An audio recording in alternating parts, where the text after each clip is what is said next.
नमस्कार। स्वागत है आप सभी का अपने YouTube channel Shankar math classes Ayodhya में। तो हम लोग परसेंटेज स्टार्ट किए थे, उसमें हमने 2 क्लासों में परसेंटेज की बेसिक बातें समझाने का आपको प्रयास किया। आज परसेंटेज की चौथी क्लास है, जो तीसरी क्लास थी उसमें हमने आपको आय व्यय से संबंधित किस तरह से सवाल बनते हैं उस पर हमने आपसे चर्चा किया। हम एक टाइप टू टाइप पढ़ा रहे हैं, आज एक नए टाइप की शुरुआत करेंगे, परीक्षा के अनुकूल संबंधी प्रश्न। और आज इसको शुरू करने से पहले मैं ये जानना चाहूं कि आप मेरी आवाज को स्पष्ट रूप से सुन पा रहे हैं, मुझे देख पा रहे हैं और बोर्ड भी अच्छी तरह आपको दिख रहा होगा। मैं ये आशा करूं आपसे। मैं आज की क्लास स्टार्ट कर रहा हूं। आप एक नई हेडिंग बना ले, परीक्षा के अनुकूल संबंधी प्रश्न। आपने हेडिंग बना ली होगी। मैं एक छोटे सवाल से शुरू हो जा रहा हूं। मैं क्लास की शुरुआत करूं, आपको यह सवाल दिख रहा है ना? अगर आप दिख रहा है तो मैं एक सवाल को आराम से पढ़ दे रहा हूं और इसके बाद मैं आपको आराम से आगे की तरफ बढ़ाऊंगा। मैं आपको एक बात और बताता चलूं कि आपको क्या करना है, उस बात को आप समझने का प्रयास करें। करना यह है कि कोई भी परीक्षा होगा उसका जो पूर्णांक होगा वो सदैव 100% होगा। कितने प्रतिशत? तो आप कहोगे 100%। इसमें बंदा ये निर्धारित मान होगा कि इतने प्रतिशत पाएगा तो पास होगा और उससे कम पाएगा तो फेल होगा। ये सवाल पे डिपेंड करेगा कि सवाल में कितना दे रखा। तो आपको यह समझना है कि परीक्षा का पूर्णांक आपको सदैव कितने परसेंट मानना, तो आप कहोगे परीक्षा का पूर्णांक 100% माना जाएगा। तो मैं एक सवाल लिखा हूं, अब मैं पढ़ दे रहा हूं सवाल। एक छात्र को किसी परीक्षा में उत्तीर्ण होने के लिए 45% अंक लाने चाहिए, लेकिन उसने 206 अंक प्राप्त किया और 19 अंकों से फेल हो गया। तो आप ये कह सकते हैं, तो कह रहा है परीक्षा का पूर्णांक ज्ञात कीजिए। तो कोई छात्र है 45% यदि अंक पाता तो कहते पास हो जाता। तो मैं ये कह दूं कि अगर वो पास होना चाहता है तो कितने अंक लाने चाहिए? तो आप कहोगे 45% अंक उसको चाहिए ही चाहिए। वो पाया कितना? तो आप कहोगे प्राप्त अंक कितना है? तो आप कहोगे प्राप्त अंक उसके पास 206 अंक है, लेकिन 206 अंक जब पाया है तो वो पास नहीं हुआ। वो क्या हो गया? तो आप कहोगे वो फेल हो गया। तो मैं आपसे पूछूं कितने अंक से फेल हुआ? तो आप कहोगे 19 अंक से। इसका मतलब यह है यदि इसको 19 अंक और दे दिया जाए तो ये पास हो जाएगा। तो 19 अंक मैं इसको और दे दूं तो आप कहोगे पास हो गया। अब ये क्या हो गया? तो आप कहोगे ये भी पास हो गया। मैं इधर ना लिखूं तो मैं इसको लिख दूं कि 206 इसने पाया। मैं कह दूं पास के लिए इसको क्या चाहिए? तो आप कहोगे 19 और देना पड़ेगा। तो 206 में 19 जोड़ेंगे तो 225 में पास हो जाएगा। और पास कितने पे हो रहा है? तो आप कहोगे 45%, यानी 45% पे पास हो रहा है और इधर 225 पे पास हो रहा है, यानी 45 की वैल्यू है 225। मैं कह दूं कि 100% की वैल्यू क्या होगी, क्योंकि पूर्णांक 100%। तो आप कहोगे 225 जो पहले होता है वो बटे में आता, जो बाद में होता है वो गुणे में जाता। तो 45 से काट दो, 45 से ये 5 बार कटेगा तो 100 पंचे कितना हो गया? तो आप कहोगे 500, यानी पूर्णांक कितना हो गया? तो आप कहोगे 500। यानी जो परीक्षा थी उसका पूर्णांक 500 था, जिसमें बंदे ने 206 अंक पाया था। यदि वो 19 और पा गया तो पास हो गया। और पास कितने पे? तो आप कहोगे 45। तो 45% की ही वैल्यू 225 के बराबर है। आप सवाल को समझ गए होंगे। मैं अपनी बात आप तक स्पष्ट रूप से पहुंचा पा रहा हूं, आप इसे समझ पा रहे हैं, आप इसे लिखे। मैं आगे बढ़ूं, एक और सवाल आपको दूं और सवाल का स्तर धीरे धीरे बढ़ाऊं। अब आपके सामने सवाल लिखा हुआ है, आप पिछले सवाल को लिख चुके होंगे, तो आप इस सवाल को भी देखें। और ये सवाल आपके सामने लिखा हुआ कह रहा है कि एक परीक्षा में 3 विषय लिखा हुआ है, भूगोल, इतिहास, संस्कृत, जिसके पूर्णांक क्रमशः कितना कितना? तो 120, 140 और 100 थे। एक छात्र ने क्रमशः 40%, 55% और 45% अंक प्राप्त किए। 180 अंकों के गणित प्रश्न पत्र में उसे कितने अंक प्राप्त करने चाहिए जिससे उसे कुल 60% अंक मिले? तो ये सवाल आपको मैंने पढ़ दिया, आप सवाल इसको समझ गए होंगे। अगर नहीं समझ गए तो एक बार फिर से पढ़ें, आपको सवाल समझ में आएगा। अब ये देखो सवाल क्या कह रहा है, सवाल की भाषा को समझिए और पकड़ने का प्रयास कीजिए। इसके पास 3 विषय, भूगोल है, इतिहास और संस्कृत। तो आप कहोगे कि भूगोल है, फिर क्या है? तो आप कहोगे इतिहास है, फिर क्या है तो आप कहोगे संस्कृत है, और एक विषय इसका और है जो इसका नाम है गणित। मैं कह दूं कि इसका पूर्णांक क्या है तो आप कहोगे भूगोल का 120 पूर्णांक है, इतिहास का कितना तो आप कहोगे 140, और गणित और संस्कृत का कितना तो आप कहोगे 100, और गणित वाले का पूर्णांक 180। मैं कह दूं कि कुल कितना है तो आप कहोगे कुल जो हो जाएगा, आप इसे जोड़ने का प्रयास करें, 120, 140, 100 और 180। तो देखो 100 चौका 400 तो ये हो गया, और 8 4 12 यानी 500 और 540, तो आप जोड़ लिए होंगे, कुल तो 540 हो गया। ये पाना कितना चाहता है तो आप कहोगे, प्राप्त कितना करना चाहता तो आप कहोगे 60%। 60% टोटल पाना चाहता है, यानी आप ये कह सकते हैं कि 500 जो 40 है इसका 60% बंदा चाह रहा है, यानी 60/100। मैं 2 जीरो से 2 जीरो, तो आप कहोगे 6 चौको 24 और 6 पंचे 30 और 2 32, यानी 324 अंक को टोटल पाना चाहता। तो आपसे गणित वाला पूछा गया तो पहले सब में निकाल ले अलग अलग। आप ये कह सकते हैं कि भूगोल में 120 था, वो पाया कितना तो आप कहोगे 40%। इसमें कितना पाया तो आप कहोगे इसमें 55%। इसमें कितना पाया तो आप कहोगे 45%। मैं पाने की अगर बात करूं तो 120 का 40%, तो देखो ध्यान से इधर देख लो, 120 का 40/100, तो आप कहोगे 12 चौक 48, कितने अंक पाया वो 48 अंक। अगर मैं दूसरे वाले की बात करूं तो आप कहोगे दूसरा 140 है, इसका कितना पाया तो आप कहोगे 55/100। जीरो से जीरो में काट दो, 5 दूनी 10 और 5 से काटो 11, 2 से काटो 7 बार, यानी इसमें कितना पाया तो आप कहोगे 77। 11 सते कितना 77। और तीसरे वाले में उसने कितना पाया तो देखो 100 का 45% निकालोगे, 100 से 100 कट जाएगा, यानी 45 अंक पाया उसने। यहाँ पे कितना तो आप तीनों को जोड़ो कितना पा गया, तो आप कहोगे 8 7 15 5 कितना पाया तो आप कहोगे 20। देखो 8 7 15 और 5 20, और 4 और 7 11 और 4 15 2 17, यानी 170 अंक उसने पा लिया।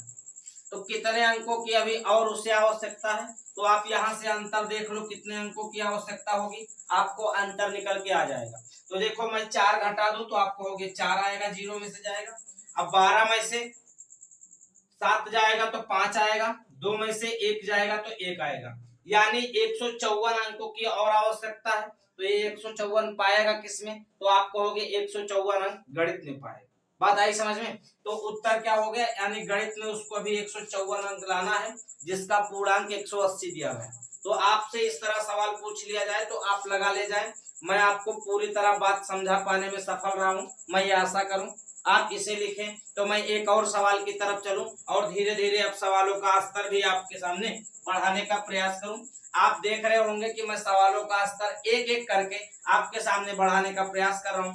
आपको छोटे से बड़े की तरफ जाने के लिए मैं प्रेरित कर रहा हूं, ताकि आपको पूरी बात समझ आ जाए। आगे चले, आप इसे वो लिखें तो फिर मैं आगे चलूं।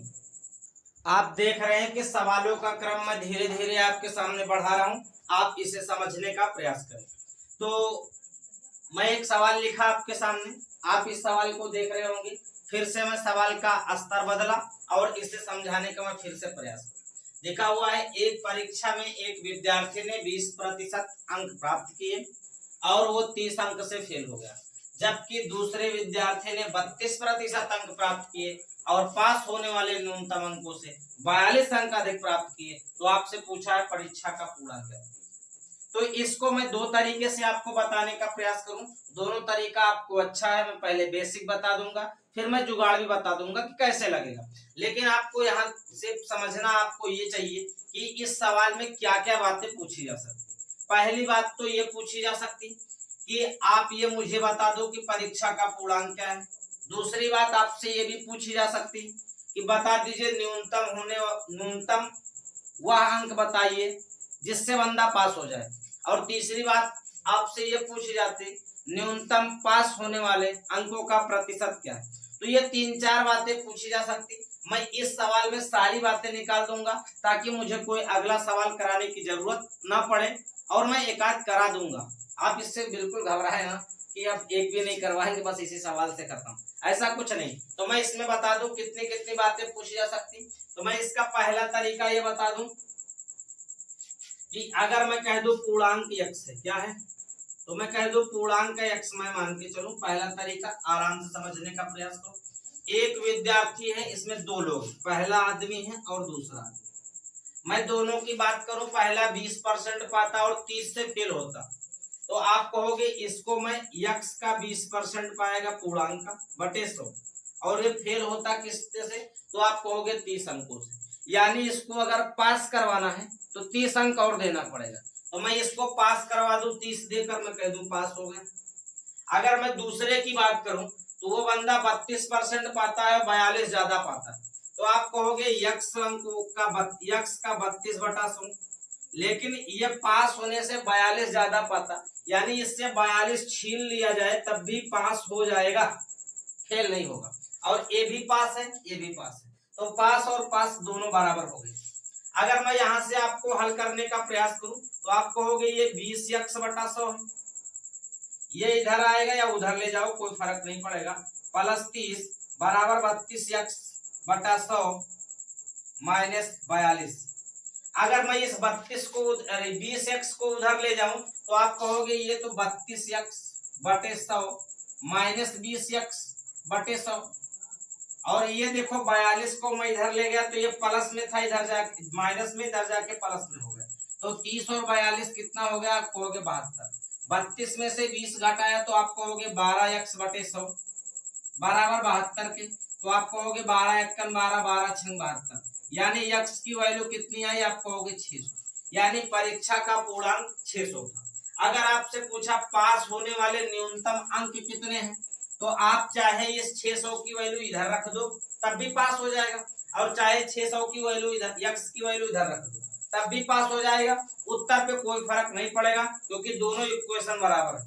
मैं x की वैल्यू यहाँ रख दूं तो आप कहोगे पास वाले के लिए अंक कितने चाहिए, तो मैं कह दूं x का, देखो इधर देखना सबको, x का 20/100 और प्लस में 30, तो आप कहोगे 600 का 20/100 कितना आएगा, तो आप कहोगे 600 का 20/100 और प्लस में 30, मैं 2 जीरो से 2 जीरो तो 6 दूनी 12 120 और प्लस 30, तो आप कहोगे 150 अंक बंदे को पाना चाहिए ताकि वो पास हो जाए। ये इसका बेसिक तरीका रहा। अब आपसे ये पूछा जा सकता परसेंटेज बताओ, तो पास होने वाले के लिए न्यूनतम परसेंटेज क्या, तो आप कहोगे 150 पाना चाहिए, कितने में, तो आप कहोगे पूरे 600 में, गुणे में क्या, तो आप कहोगे 100, 2 जीरो से 2 जीरो में काट दो तो आप कहोगे 6 से काटो, 6 दूनी 12 और 6 पंचे 30, यानी 25% अंक पा जाए तो वो बंदा पास हो जाए। आपको 3 बात पूछी जा सकती, मैं 25 दिख नहीं रहा होगा, मैं इधर लिख दूं, तो 6 से मैं काटा 25 छक्का 150, आप कहोगे 25%, कोई दिक्कत, तो इतनी बात आपसे पूछी जा सकती, कोई भी बातें आपको समझ आनी चाहिए, आप इसे लिखें तो मैं आगे की तरफ बढ़ूं। आप बेसिक जान गए हो, मैं इसके दूसरे तरीके की तरफ बढ़ूं और आपको समझाने का प्रयास करूं दूसरा तरीका क्या है। बेसिक तो उसी तरह लगेगा, मैं दूसरा तरीका ये बताने का प्रयास करूं, 2 लोग हैं, आप कहोगे 2 लोग मेरे पास हैं, मैं पहले की बात करूं तो पहला आदमी जो है वो 20% पाता है और 30 से फेल हो जाता, तो जब फेल होगा तो माइनस चिन्ह का प्रयोग करेंगे, पास से ज्यादा पाएगा तो प्लस का। और दूसरा बंदा क्या है, तो आप कहोगे वो 42% पाता है और 32%, और कितना ज्यादा पाता है, तो आप कहोगे प्लस 42 ज्यादा पा रहा है। अब दोनों समीकरण को सिर्फ घटा देना, घटाने पे चिन्ह बदल जाएगा। देखो 32 में से 20 गया तो ये -12% आया, और देखो अगर इसकी बात करें तो ये भी माइनस हो गया, दोनों जुड़ जाएगा तो आप कहोगे -72, माइनस से माइनस कट गया, 12 × 1 12 और 12 × 6 72, 1% की वैल्यू कितनी आई, तो आप कहोगे 6 आई, मैं 12 × 6 72 काटा, तो आप कहोगे 100% की वैल्यू, मैं इधर दो जीरो चिपका लूं तो इधर भी 2 जीरो आपको चिपकाना पड़ेगा, यानी 100% की वैल्यू 600 आई और पूर्णांक आपका क्या हो गया 600। अब आप देखो ध्यान से, तो पहली बात तो ये है, एक बंदा 20% पा रहा है, 30 अंकों से फेल हो जा रहा है, यानी 30 उसको और चाहिए, 30/100, 30/600 और गुणे में 100 निकाल लूं तो आप कहोगे 2 जीरो 6 पंचे, यानी 5% अंक और चाहिए। पहले वो 20 पा रहा था, 5% और पा जाएगा तो कितने परसेंट हो जाएगा, तो आप कहोगे हो जाएगा उसके पास 25%। ये क्या निकल के आए, तो आप कहोगे पास होने वाले न्यूनतम अंकों का प्रतिशत। और न्यूनतम अंक पूछेगा तो 25 छक्का 150। बात आई समझ में? तो ये दोनों तरीके से तीन बातें पूछी जा सकती हैं, आपको तीनों निकालना आना चाहिए। ऐसी कोई बात भी ना हो कि निकालना आपको ना आए, लेकिन आप ये जानना कि लास्ट की लाइन पता करना कि पूछ क्या है, वही निकालना। आपको सब निकालने की जरूरत नहीं, लेकिन मैं बता दिया आपको ताकि जानते रहे। किसी को कोई समस्या नहीं है तो आगे बढ़ूं? आपकी इजाजत? चलो ठीक, आप इसे लिखें तो मैं आगे बढ़ूं। उसी तरह का एक सवाल मैं आपको और दे रहा हूं ताकि आप इसे समझने का प्रयास करें और लगाने का। देखो सवाल क्या लिखा है, एक विद्यार्थी ने 32.2% अंक प्राप्त किए जबकि 28 अंकों से वो फेल हो गया। दूसरे ने 45% अंक प्राप्त किया और ज्यादा कितना पाया, 36 अंक ज्यादा पाया। तो आपसे पूछा है परीक्षा का पूर्णांक ज्ञात कीजिए। तो आप देखो ध्यान से, एक बंदा जो है वो 32.2% पाता, वो कितने से फेल हो जाता, तो आप कहोगे -28 फेल हुआ। दूसरे ने कितना पाया, तो आप कहोगे 45% अंक पाया। ज्यादा कितना पाया, तो आप कहोगे +36। मैं दोनों को घटा दूं तो घटाने पर चिन्ह बदल जाएगा। अब देखो ध्यान से, ये कितना आएगा, तो 45 में से 32.2 घटा लीजिए आप, तो आपको घटाना आना चाहिए। देखो मैं इसको 33 मान लूं तो 33 45 का अंतर कितना हो जाएगा, तो आप कहोगे 7 और 5 12। तो आप कहोगे 12 और 0.2 है, 10 में से घटेगा तो 0.8 होगा। तो यानी ये कितना परसेंट आएगा, तो आप कहोगे 12.8%। अगर मैं इधर जोड़ने का प्रयास करूं तो ये आएगा 64। देखो 8 6 14, 3 2 5 1 6। तो आप देख रहे हैं कि 12.8% की वैल्यू 64 आई। यानी मैं इधर से दशमलव हटाने का प्रयास करूं तो इधर 0। अब ये देखो 64 एकन 64 और 64 दूना 128, 2% की वैल्यू 5 आई। 10 आई तो 1% की वैल्यू कितनी, तो आप कहोगे 5। 1% की वैल्यू 5 है, तो अगर पूर्णांक पूछा गया तो आप पूर्णांक निकाल लें। तो पूर्णांक बराबर क्या होगा, तो 1% की वैल्यू 5 है तो 100% की वैल्यू 500। जान गए कि नहीं? अब देखो 100 से गुणा हो जाएगा। और आपसे पूछा है कि बताओ पास होने के लिए न्यूनतम अंक, तो न्यूनतम अंक भी आप निकाल लें। अंकों का प्रतिशत पूछे तो वो भी निकाल लें। अगर आपसे पूछे न्यूनतम अंकों का प्रतिशत, तो आप कहोगे न्यूनतम अंकों का प्रतिशत, अंकों का तो आपसे कह दिया जाए प्रतिशत, ये आपसे पूछ लिया जाए। तो आपको ये जानना चाहिए कि 32.2% पाता तो 28 से फेल होता। तो इस 28 को हम निकाल लें कितना प्रतिशत है, तो आप कहोगे 28 को मैं निकालू 500 का और गुणे में 100। तो आप कहोगे 2 0 कट गया, 5 से काटू 5 हम 25, 3 बचा तो 5 छक्का 30, यानी 5.6% और चाहिए। तो 32 देखो पहले पर आता 32.2, 5.6 और पर है तो 32 और 5 37.8 हो जाएगा। 6 2 कितना, तो आप कहोगे 37.8% न्यूनतम अंक होगा जिससे वो बंदा पास हो जाएगा। आप इसको समझ चुके हो तो मैं आगे बढ़ूं, समझ आ रहा है ना? चलो ठीक है, आप इससे लिखते रहें, आप मौज में रहें, मस्ती में रहें, आनंद में रहें। मैं आगे बढ़ूं, क्लास को आगे बढ़ाऊं। एक सवाल और लिख लो ताकि इसकी भी बात कुछ पूरी हो जाए। एक छोटा सा और सवाल आपके सामने पेश है, आप इसे भी देखें। लिखा हुआ है कि एक विद्यार्थी है, वो 30% अंक प्राप्त करता और 25 अंकों से फेल हो गया। दूसरा 45% पाया और 35 अंक ज्यादा पाया। तो आपसे पूछा है कि परीक्षा का पूर्णांक ज्ञात कीजिए। आप इसे न लिखें, आप ये लिख लें कि तो पास होने के लिए न्यूनतम अंकों का प्रतिशत, ऐसा लिख लें। तो पास होने के लिए न्यूनतम अंकों का प्रतिशत, ये लिख ले, अंकों का प्रतिशत। ये आपसे पूछा गया तो आप इसे निकाल लें क्या है। ये इतनी बात है, अब इसे आप समझने का प्रयास करें। अब सवाल आपको पूरा हो गया होगा। तो आप कहोगे पहला आदमी है वो 30% पाता है, तो आप कहोगे 25 से फेल हो गया, -25। दूसरा आदमी 45% पाता है, 35 से फेल ज्यादा हो गया तो +35। अगर मैं घटा दूं तो दोनों चिन्ह बदल जाएगा। इधर घटाओगे तो 15% आएगा माइनस में, इधर माइनस में 60 आएगा, माइनस माइनस प्लस 15 चौका 60, यानी 1% की वैल्यू 4 आई। अगर मैं 100 की बात करूं तो 100% की वैल्यू, तो आप कहोगे 4। अब न्यूनतम अंकों का प्रतिशत, तो आप ये कह सकते हैं कि 25 अंक और पाता तो वो पास हो जाता। तो आप कहोगे जो 400 है वो 25 जो है वो 400 का कितने परसेंट, 25/400 और गुणे में 100, यानी आप 2 जीरो काट दो, 4 से मैं काटू, 4 छंग 24.25, यानी 6.25। तो आप कहोगे 30% तो पहले पाता था, ये तो फेल हो रहा था 6.25% से, तो यानी अब कितना हो जाएगा, तो आप कहोगे 30 और 36.25%, यानी पास होने के लिए जो न्यूनतम अंकों का प्रतिशत है वो कितना है, तो आप कहोगे 36.25%। आज की क्लास में मैंने आपको ये समझाने का प्रयास किया कि परीक्षा के अनुकूल संबंधी प्रश्न किस तरह से बनते हैं, आप उसे कैसे मैनेज करेंगे। बात आई समझ में? अगर इतनी बात समझ चुके हैं आप, अभी ये मत माने कि परीक्षा के अनुकूल संबंधी प्रश्न खत्म हो गए। इसका एक और भाई है परीक्षा के अनुकूल संबंधी प्रश्न का ही, उसकी वीडियो मैं अगली क्लास में आपको प्रोवाइड करूंगा और उस पे सवाल करवाएंगे। अभी ये पूरा नहीं हुआ, मैं आपको बताता चलूं, ये भी बात समझ रहे ना। तो मैं आगे बढ़ूं, तो आज की क्लास यहीं पे समाप्त करेंगे। आज के लिए इतनी बात। आप खुश रहे, मस्त रहे, हंसते रहे, मुस्कुराते रहे, और अगली बात अगली क्लास में होगी। आज के लिए गुड नाइट, शुभ संध्या, धन्यवाद।